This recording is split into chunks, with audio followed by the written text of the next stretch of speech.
Ito na lahat yung biik ng aking inahin. Nanganak siya. Nagsimulang lumabas yung biik niya alas 7 ng gabi. At ngayon po ay alas 2:30 ng umaga na. So, bali, ika 17 days po siya nanganak. Ayan. So, lahat po sila buhay. 14 heads. At meron pong isang patay na lumabas. Sa ngayon, pinapadidi ko na po sila lahat. Nilabas ko po sila sa kanilang kuna kasi sobrang ingay po nila. Ayan. So, lampas 2 oras na walang biik na lumabas. So, yun. Pinalabas ko na lang po sila lahat sa kanilang kuna. Ayan, parang magpapadidi na yung mami pig natin, no? So, yung likuran niya, nilinis ko na yung mga dugo-dugo dito sa sahig. Maliban lang dito sa katawan niya. Hayaan ko lang muna yung dugo dyan. Tapos, yung placenta niya, hindi pa nakalabas. So, posibleng meron pa yung biik mamaya pag lalabas yung placenta niya. So, antay-antayin ko lang.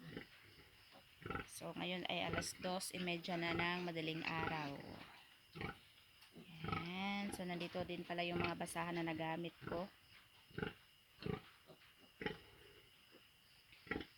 So, bali 14 heads po to sila lahat. Ito. So, kahit na hindi ko na sila nilagay sa kanilang kuna, nandito lang ako sa nakabantay, baka may maipit, masipa, mamipig. At sa oras na ngayon, maya-maya sila dumididi. So dapat sana 'yun, 'di ba? Every 1 hour alternate.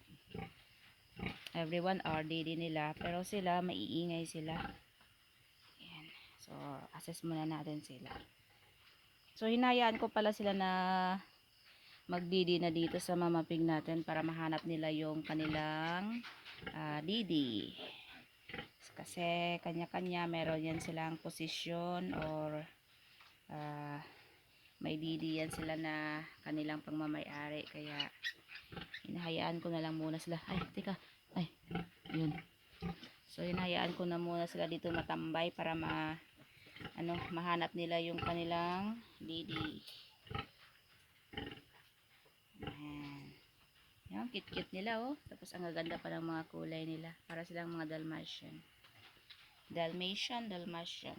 Basta, yun na yun. Oops. Nabinat. So, hindi pala namin sila pinuputulan ng ganito. Yung sa pusod, hinahayaan lang namin. Hindi katulad dati, yung baguhan pa lang po kami nagpapanak, talagang pinuputol yun. Tapos tinatalian ng sinulit. Pero sa ngayon, nagkaka-idea kami. Madali lang pala siya matuyo. Kaya hinahayaan na lang po namin siya.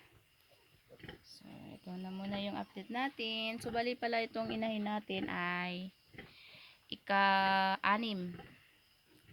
Ika-6 na parity na niya ngayon. 6 na panganganak. So, yung nasundan niyang panganak, 8 peraso lang yung biik niya. Tapos ngayon, maliit lang yung tiyan niya, pero hindi ko lang inakala na magiging 14 heads buhay yung anak niya. So, ang daming blessings po. So, yan, nagpapadidi po yung mama pig natin. Yan o, paggutok na siya. Oh, yung iba. Yung iba, paggala-gala pa. Wala na. Naubusan na kayo. Tapos na yung gutok. Yan o, grabe. Lalabasan yung gatas ng mama pig natin. Yan. So, ito lang po muna. Antayin ko lang na maglabas yung placenta niya. Tapos the end na. Tapos na yung panganak niya.